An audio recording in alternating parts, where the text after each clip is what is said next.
గురువారు గురువారు తెచ్చావా? తెచ్చానండి. కట్టే పెట్టు.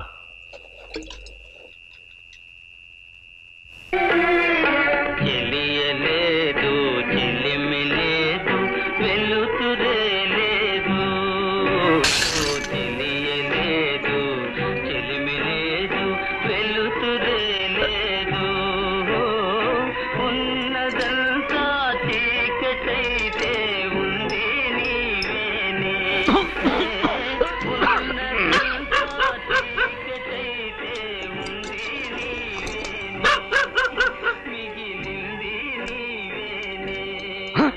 ఇదేమిట్రా? మనం చూసి ముష్టోడనుకుంటున్నారేమోనండి.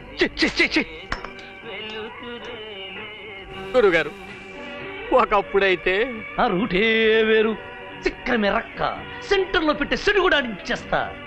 ఎలా కొట్టానరా దెబ్బ అని అనేవండ్రా. పాత రూటే రైట్ అండి. మీరు మారిపోయి పాత సినిమాల్లో ఏలంలాగా అమాంతంగా అన్నపూర్ణ మీద పడి రేపు చేసేయండి. 3 కాదు మీ చేత 33 ముళ్ళే ఎంచుకుంటది. నేను కాముకుణ్ణి కాదురా, ప్రేమికుణ్ణి. ఈ అంబాజీరావు రేపు చేయడు, పెళ్ళిళ్ళు చేస్తాడు.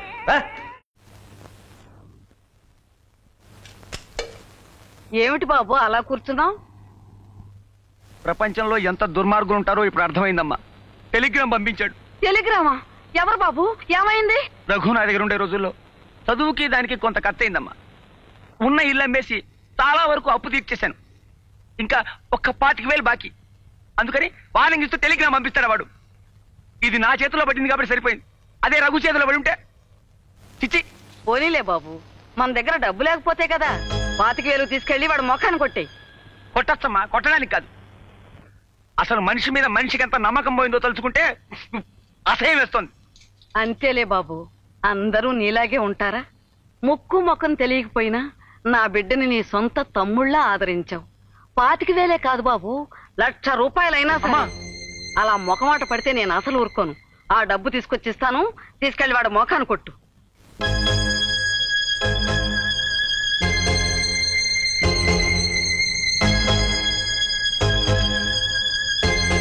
ఇదిగో బాబు, తీసుకో బాబు. ఒట్టి డబ్బుతో తీరిపోయే రుణం కాదమ్మా కొలంబస్తి. చర్మం ఒలిచి చెప్పులు కుట్టించినా తీరిపోదు. అమ్మే బలవంతం. నువ్వు ఏం మాట్లాడకు. ఆ అప్పు నా కోసం చేసావు. వడ్డీతో సహా తీర్చకపోతే నాకు నిద్ర పట్టదు. పద, వస్తానమ్మా. పిచ్చి నాన్న, ఎవ్వరు రుణం ఉంచుకోడు. రహస్యం చెప్తానని బ్లాక్ మెయిల్ చేస్తావా? చెప్పరా, ఎవరితో చెప్తావు? చెప్పు చెప్పు. కొట్టు, అలాగే కొట్టు. ఆ 25,000తో పాటు మరో 25,000 కలిపి కొట్టు. మళ్ళీ కనపడితే ఒట్టు. 25,000 కాదురా, 25 వెంట్రుకలు కూడా ఇవ్వను. ఎంట్రుకలు తీసుకోవడానికి నేనేమన్నా 7 కొండల వాడినా? గోళ గోవిందరాజుది, వడ్డీ వెంకటేశ్వరుది అని హడావిడి నాది, ఆరగింపు నీది. ఇప్పటికే ఆస్తిలో సగం చక్కబెట్టేసి ఉంటావు. నాకు 50,000 ఇవ్వడానికి చంపేస్తావా? చంపేయి. నే చచ్చిపోయినా నా శవం మీద 4 బ్రాందీ బొట్లు సిలకరెత్తే లేచి నువ్వు శాసమ్మ కొడుకువి కావు అని చెప్పి మరీ చచ్చిపోతా. 4 చుక్కలు పోస్తే చెప్తానన్నావు కదరా, 4 కర్మ.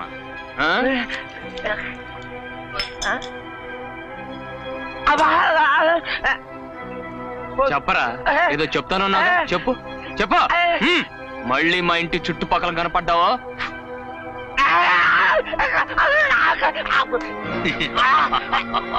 వరాహమూర్తి, అదేంటమ్మా అలా బిగుసుకుపోయావు? నీ పేరు నాకెట్టా తెలిసిందని ఆశ్చర్యపోతున్నావా? నీ పేరేంటి? నీ గురించి చాలా చాలా తెలుసుకున్నాను బుజ్జి కన్నా. కట్నం కోసం నీ పెళ్ళాన్ని కృష్ణలోసి తగలెట్టావని తెలుసు. తిండి కోసం దొంగ జబ్బుతో ఆసుపత్రుల్లో చేరావని తెలుసు. పోలీసులకు దొరకకుండా మారు పేరుతో పరారాయి ఇక్కడికి వచ్చావని తెలుసు. ఇవన్నీ నాకెవరు చెప్పారని ఆశ్చర్యపోతున్నావా? నువ్వే. మొన్న నీకు మందెక్కువైపోయి డబ్బులు లేక డైరీ తాకట్టెట్టావు. అందులో కొన్ని విషయాలే తెలుసుకున్నాను, మిగతా కొన్ని కూపీలాగా. నీకు దండం పెడతా, నన్నేమి చేయకు, నీ కాళ్ళట్టుకుంటా. ఏమిటి లాగేద్దామనే? నిన్నేమి చేయను, భయపడకు, నిన్ను అందుకు ఉపయోగిస్తా. రా తాగబోతున్నాయరా. నాకు భయం వేస్తుంది బోసు. నువ్వు నాకు దూరం అయిపోతావేమోనని, దూరం చేస్తారని. మనం ఎక్కడికైనా పారిపోదాం. అది మాత్రం నా వల్ల కాదు. వాళ్ళకి నువ్వు అసలు కొడుకువి కాదన్న నిజం తెలిస్తే? ఇన్నాళ్ళు కన్న కొడుకు కన్నా ఎక్కువగా చూసిన అమ్మ కాళ్ళకి దండం పెట్టి వెళ్ళిపోదాం. అది నువ్వు అనుకున్నంత తేలిక కాదు. మీ బావలు రాక్షసులు ఏం చేస్తారు? చంపేస్తారు, అంతేగా. నేను తల్లి కన్నీళ్లు తొడటానికి ఇక్కడికి వచ్చాను. అది నా బాధ్యత. అందులో ఎన్ని అడ్డంకులు వచ్చినా ఎదుర్కోవడానికి నేను సిద్ధమే. దయచేసి నేను పిరికోడిని చేయొద్దు.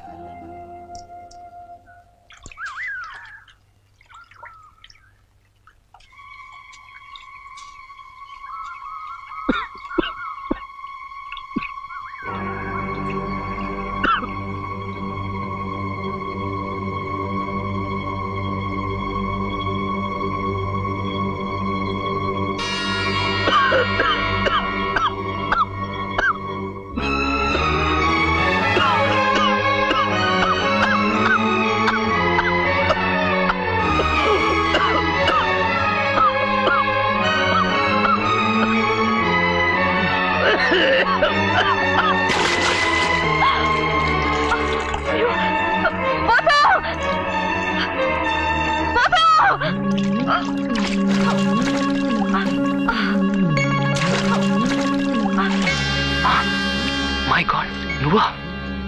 ఇతరెవరో నీకు తెలుసా? నువ్వు ఎవరిని కాపాడావో తెలుసా? ఎవరినైతే చంపుతానని పగబట్టావో అతనే, రఘు. చిన్నప్పటి నుంచి జీవితంలో ఎదురు దెబ్బలు తినడానికి అలవాటు పడ్డ నేను అమ్మ చూపించే ప్రేమను ఆప్యాయతను తట్టుకోలేకపోతున్నాను. మరేం లేదురా, తను ప్రేమిస్తున్నది తన కొడుకుని కాదు అని తెలిసిన మరుక్షణం అమ్మ ఏమైపోతుందో అన్న బాధ నన్ను అనుక్షణం పీడిస్తుంది. దేవుడి దయవల్ల నువ్వు వచ్చేసావు. నిన్న అమ్మకు అప్పగించేసి మేము ఎట్టైనా వెళ్ళిపోతాం. ఎవరిని అప్పగిస్తావు? నన్న, నా శవన్న? రఘు, అవును బస్సు. తల్లిని సంతోష పెట్టాల్సిన ఈ తనువు త్వరలో కాలి బూడిదైపోతుంది.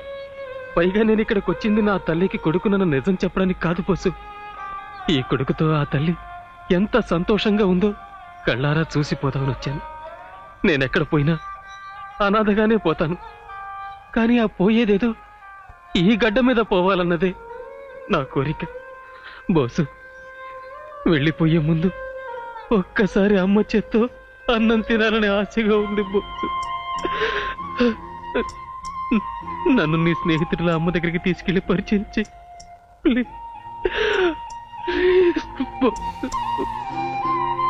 మా అబ్బాయికి స్నేహితుడు అయితే నాకు బిడ్డలాంటి అడివే బాబు. నన్ను అమ్మగారు అనక్కర్లేదు, అమ్మ అను చాలు. అలాగే అమ్మా. అదేమిటి బాబు, వచ్చినప్పటి నుంచి ఒకటే దగ్గుతున్నావు? క్షయమో. అక్క, అదేమిటి బాబు, ఎంత ప్రాణ స్నేహితుడైనా ఒంట్లో బాగాలేనప్పుడు ఎందుకు వచ్చావు? రేపేదైనా కాకూడదైతే నీ తల్లిదండ్రులకి ఏం సమాధానం చెప్పం? అలా ఏవైనా జరిగితే మీరు తప్ప నన్ను పట్టించుకునే వాళ్ళు ఎవ్వరూ లేరమ్మా. ఏ తల్లి తండ్రి ఎవరు లేరా? అన్నీ మీరే. తిను బాబు, నువ్వు ఆగరా.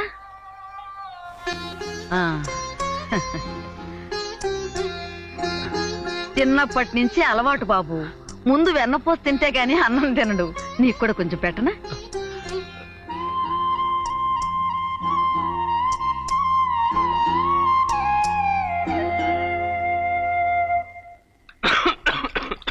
ఏంట్రా అట్లా దగ్గుతున్నావు? అందుకే 1,00,000 సార్లు చెప్పాను, థైరాయిడ్ ఉన్నవాడిని ఇంట్లో పెట్టుకోవద్దురా అని.